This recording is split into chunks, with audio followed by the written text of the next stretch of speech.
Itulah rakaman video ketika pelakon dan usahawan Fazura membuat persembahan menyanyikan lagu single terbarunya yang berjudul Luar Biasa di samping Adi Govinda. Fazura yang memakai busana berwarna merah menyelahkan lagi kejelitaannya pada malam itu.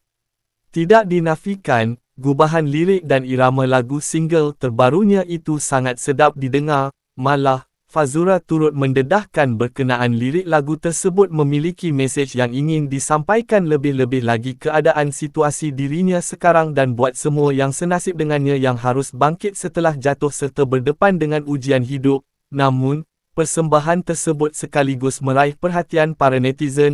Menjengah di ruangan komen, pelbagai reaksi diberikan oleh netizen mengenai perkongsian tersebut. Ada yang turut mencadangkan agar Fazura masuk kelas vokal bagi memantapkan lagi suara nyanyiannya. Tanpa membuang masa, mari saksikan video ini.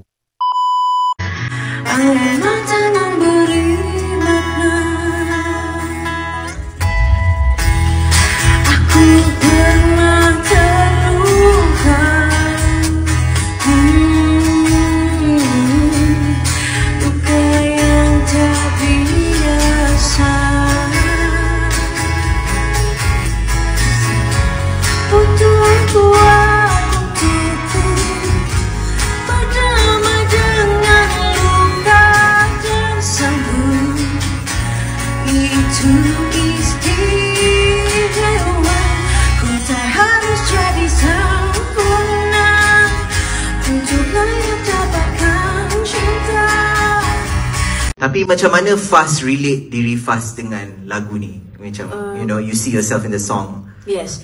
Okay, untuk pertama kalinya bila Ade presented the song, Faz dengar lagu tu dan juga liriknya tu selalu macam Faz akan tweak sedikit, akan ubah sedikit.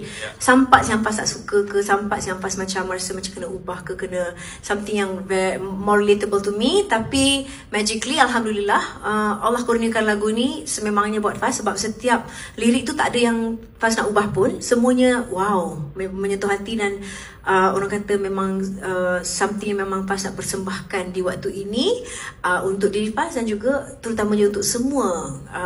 Kita tahu zaman social media sekarang ramai meluah perasaan kan, macam mana nak lalui ujian, macam mana nak orang kata nak bangkit setelah jatuh juga dan sebagainya. So